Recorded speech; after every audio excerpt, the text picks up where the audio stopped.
Welcome back to another RailStuff episode. Apologies if my voice is a little hoarse this time.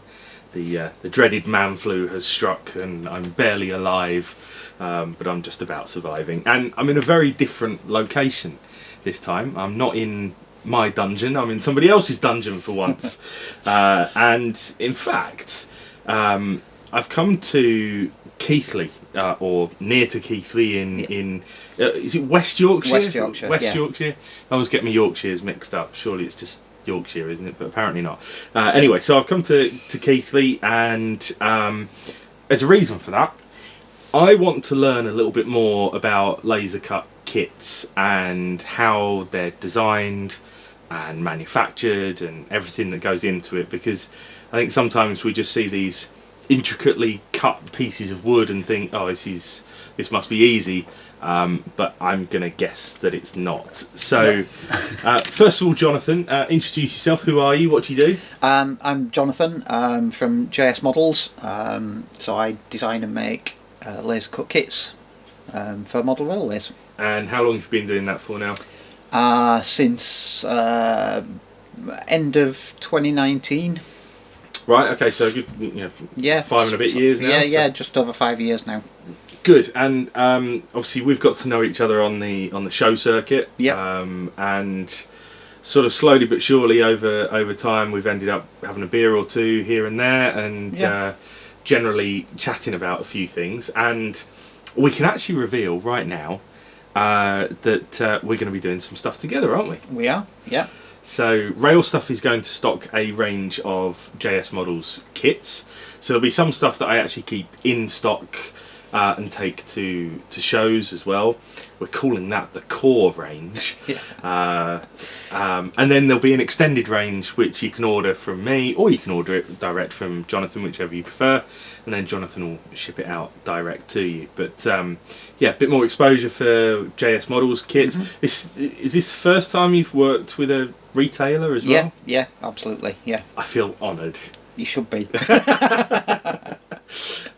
So yeah, building up the range of laser cut at RailStuff, and what JSModels do is on a different level, I think, to majority of other stuff that you see on the market. That's my opinion, anyway. That's very kind. I've had opportunities to work with other laser cut kit businesses before and haven't done, but I'm looking forward to this partnership and see what we can do together.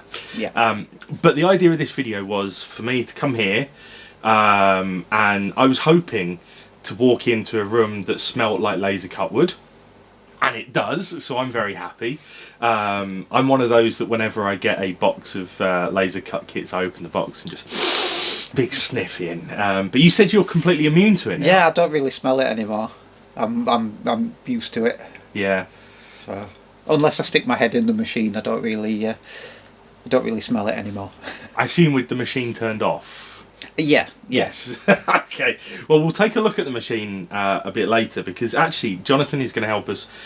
And actually, I haven't told you this yet, but Jonathan is going to help us walk through step by step how a kit is made, because I've got a challenge for you, sir. Right. What is that? It's your logo. It is, yes, but it's actually a billboard advert. Right. I've always dreamt of a massive RailStuff billboard by the side of the road somewhere. Right. I have strange dreams, really. Yeah.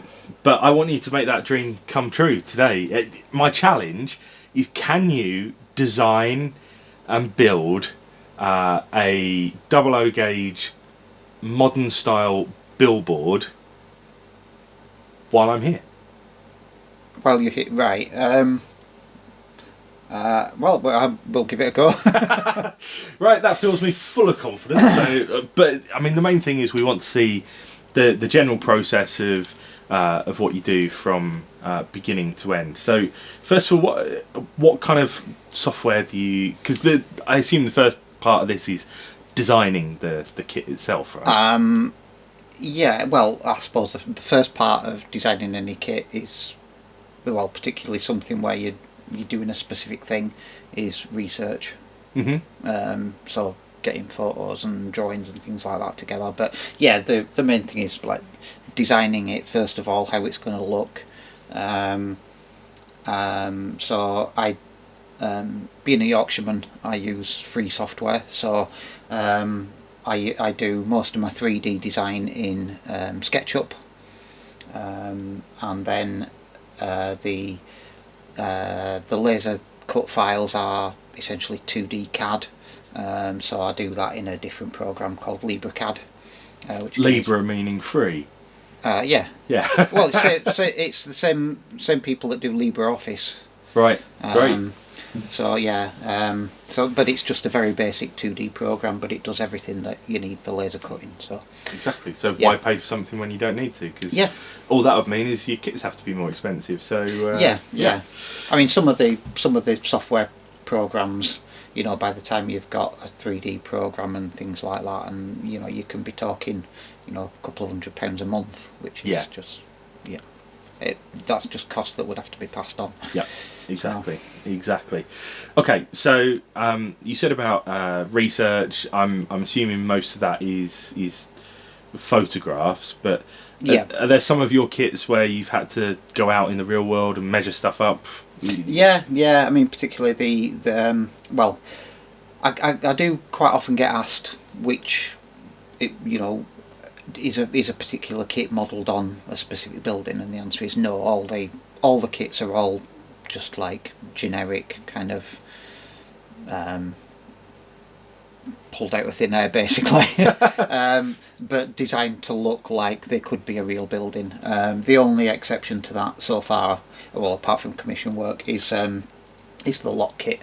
So that's based on the one of the locks on the Rochdale Canal. So I went over to Todmorden, which is where I'm from originally, and actually surveyed the lock. And yeah, that is the alien place, right? Yes. Yes. Yeah. Okay. Thanks for pointing that out. Yeah, that's fine. Yeah. Yeah. So and that you actually measured up. And, Yeah. All right. Okay. Well, I don't think we've got time to run out and find the nearest billboard this morning, but I did send you some pictures in advance, and you probably saw those pictures and thought, why is he sending me pictures of billboards? Yeah. But now you know. So hopefully those pictures will be enough to work from. And Yeah. what's the process from there? Is it about sizing next, or? Yeah. I mean, are these the right size for 00? Well, so apparently these are based on a standard billboard size, which I can't quite remember the real life size, but in scale size it's 80 by 40 millimeters. Right, so what's that? That'd be 20 foot by 10 foot. Sounds about right. Yeah. Yeah. Right. So I just Googled standard billboard size, and that's what we came up with. And I'll hold it up to the camera. It looks about the right kind of size and dimensions for a billboard. So I think that the images I sent you were the type where you've got like the basic frame, and then underneath there's like the wooden slats. yeah, like that. Almost like a fencing panel underneath. Yeah. Yeah, so like that. Yeah, or like that without the bits down the side. So like the freestanding. I mean that's a good one there. So that kind of freestanding, Right. single billboard, nice and simple. I'm saying nice and simple, but you're probably looking at it and thinking, "Oh my God, there's a lot that needs to go into that." Because I guess for you, so it's basically just a flat board with a basic frame round. Yeah, but I guess for you, it's like you've then got to think about how it stands up, how it's rigid enough, how it looks realistic, how it becomes easy to put together. All of that stuff is part of your thought process at this point. Okay. There's one there that's just on legs. Right. Okay. So. And then the other thing of note is that like some of them have got these like fancy light bars on top of them. Right. Which I I don't know how easy that's going to be to replicate, or even whether like that. Yeah. Yeah. So that's the exact sort of thing I'm talking about. Right. Right. So basically then, so it's essentially just a rectangular board with a frame around. We've got the hoarding or panelling or whatever to the bottom, and then just presumably there's some kind of framework behind. It's going to want some legs on it to sink into yeah. So. And normally, when you embark on a new project, is it somebody walking into your cellar and saying, "Make this for me whilst I film you," or is there a little bit more thought that gets to go into it? There's usually a bit more. So a lot of the commission work, is people emailing me or coming and asking me at shows, but that's quite a bit different to doing it for a standard product. Yeah. So a lot of my standard products tend to be, people will come up at shows and say, "Oh, have you considered doing a version of that kit but with this feature instead?" And so that's that one there. I mean, I'm not talking about the links that pops out of it, but yeah, that's exactly what I'm talking about. Right. Okay. Right. So yeah, that's on legs, isn't it? So yeah, now you've got the general idea down on paper. Yeah. What's the first step to digitizing that? Well, we can. It's fairly simple, is this? So we could just go straight into 2D CAD and do it, but I think we can just. It won't take long to just draw it up in SketchUp.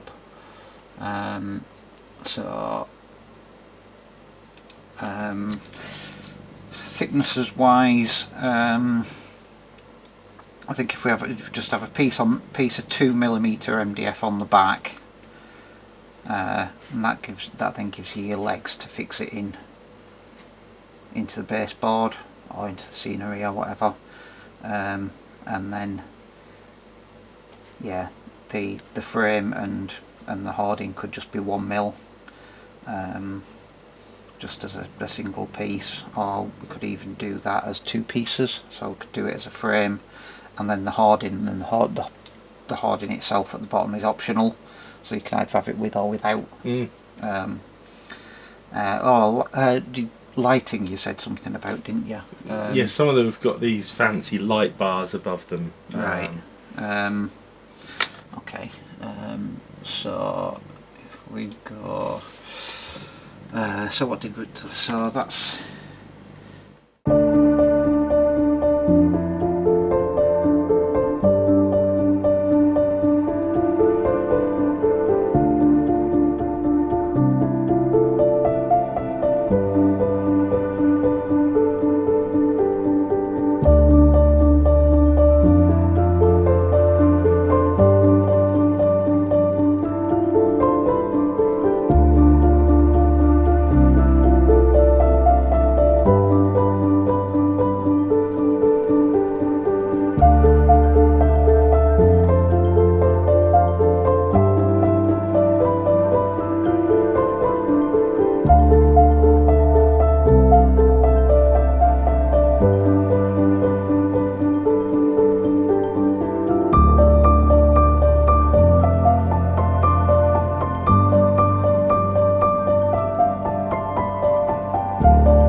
This looks so easy, but I know the second that I would try, it would just be an absolute disaster.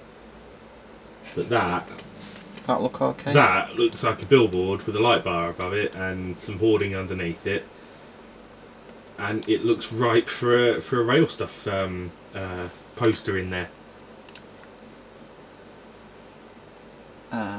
Yeah.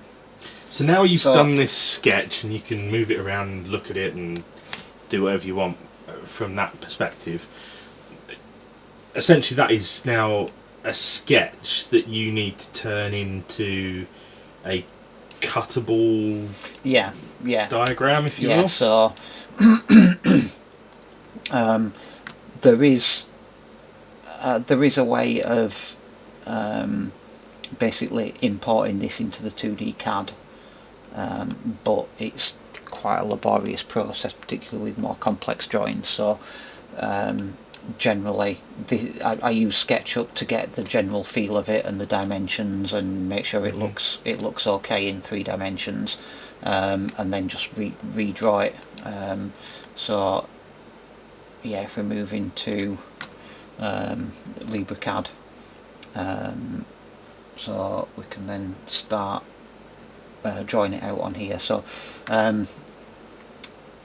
with laser cut things, every different process has to be on a different layer. So up here we've got the different layers. So cut 1 and cut 2, they are just you know, cutting through the piece completely.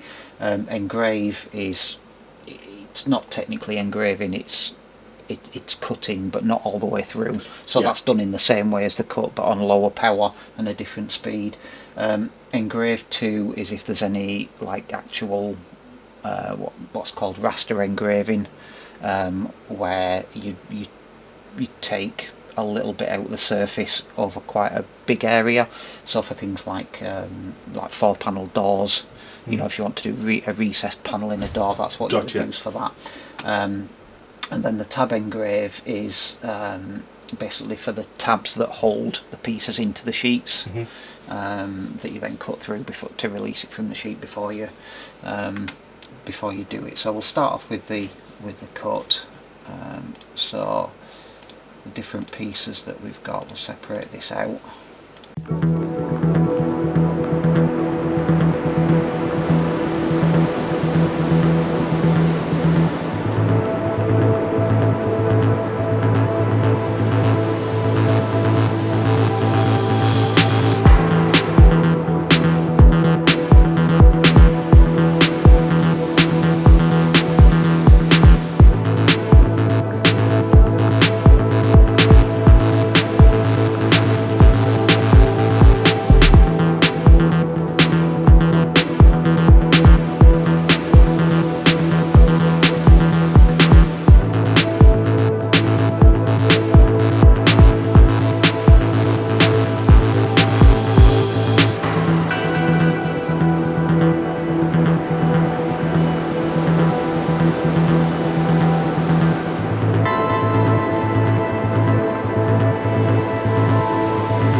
This part is important more for the packaging, or how much material you use?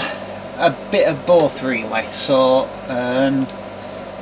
most of the kits that I do are based on A series sizes. So most of the kits are A4 sheets, some are A3, and then things like the canal boat kit is A5, and the bed of the machine, that will cut basically 8 A4 sheets on a full bed. Right. So it makes sense to use that size, and also the packaging works well because you can get packaging off the shelf that's made to fit those sizes. So for something like this, because it's a few small sheets, I think when it comes to packaging, it'll just be a bit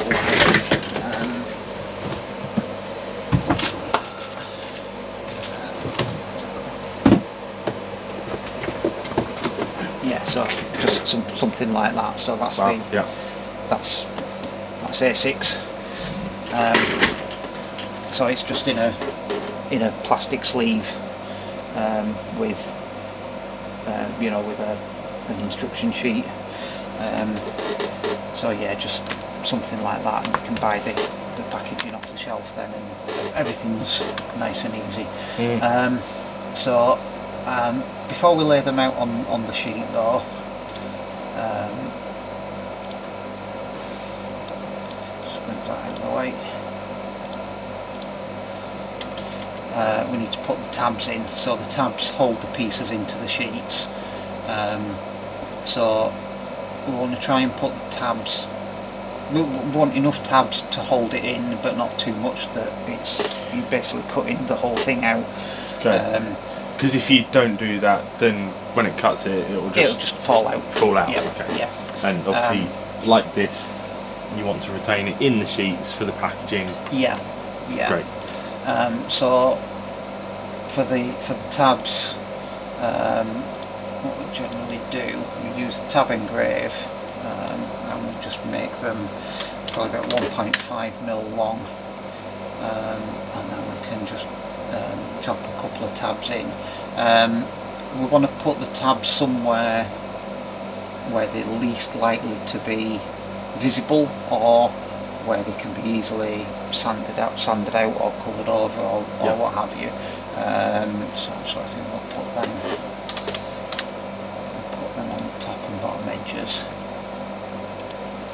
And when people build one of your kits, do you suggest that the tabs, that they cut them off, sand them off, file them off? What's best? Generally, I always say to put the sheet face down, so that you can see where the tabs are, and it's easy to cut through. And just cut through them with a utility knife, right. And then just a bit of light sanding if it needs it, just to take those out. So move those and move that to there. One there.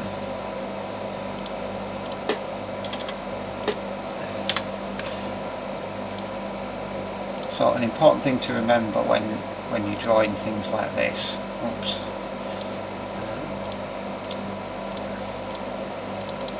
is that you can't have lines that are overlapping. So for example, if I, particularly on the engraving, so if I draw a line there that's 40mm long, then when you cut it, we'll engrave that line at 40mm long. But if I draw a line at 30mm long, and then draw a line at 20mm long that's overlapping it, so essentially you've got one line from there to there, and one line from there to there, and you've got this section here where they're overlapping. They look the same, but that will just engrave it. It will engrave that bit, and then it will engrave that bit, and you'll end up with this section in the middle that's engraved twice, so it'll be twice as deep. So a bit could wider. Be a cut then, rather than so it might actually cut all the way through the sheet, and it'll look different as well. So you can't have overlapping lines. So that's something that you've got to be constantly aware of, because it's really easy. Particularly if you're doing like brickwork, where you're essentially drawing the brickwork pattern and then copying and pasting it.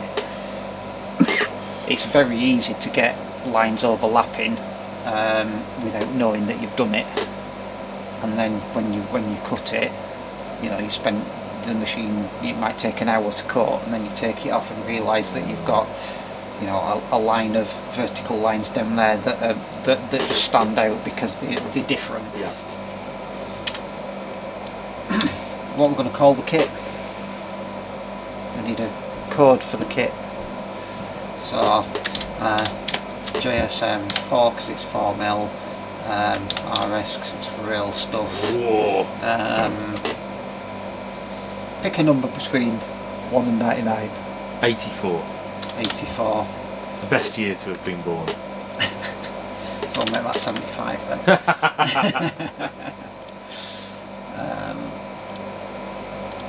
So yeah, we can just drop that in there. Well, I'll tell you what we need to do. We're going to have two sprues, so we'll make that sprue A. In fact, not the one, we'll make that sprue B.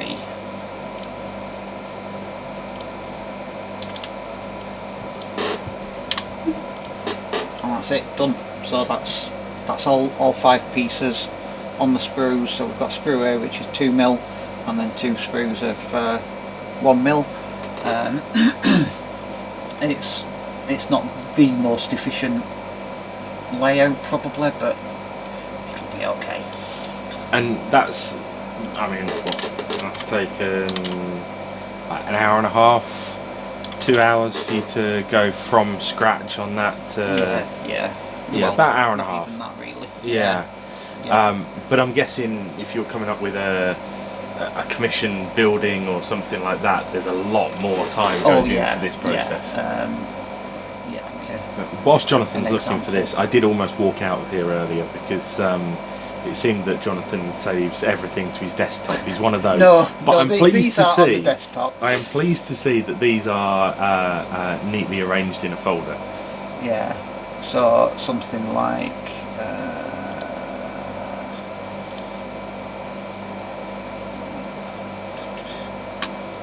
Something like that, for example, that's just the outer skin of a kit, and I mean just this one was particularly time consuming because every single row is a slightly different height, which also means that all the verticals, because it's like random stone, you can't just copy and paste it. Okay. So every single one of them vertical lines has been put in individually. Wow. So if we hundreds, thousands. If I just lock everything except the vertical lines, and then select 14,403 vertical lines, all drawn individually. Manually. Wow. Yeah, so that was the best part of. I think I did it over 2 days, putting all those lines in. Your eyes must have just been. Yeah, it's quite mind-numbing. Anyway, that's by the by. Right. So yeah, we've got the kit drawn up. So now we need to save that. It would be an idea to save it. You just going to chuck it on your desktop, or? No, I will save it in commission drawings. So RailStuff,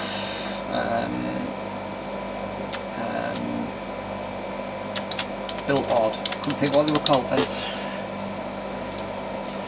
Now, you can already see it's been a big process just to get it to this stage. Next up is the cutting, but at half an hour, it's probably a good time to take a short break.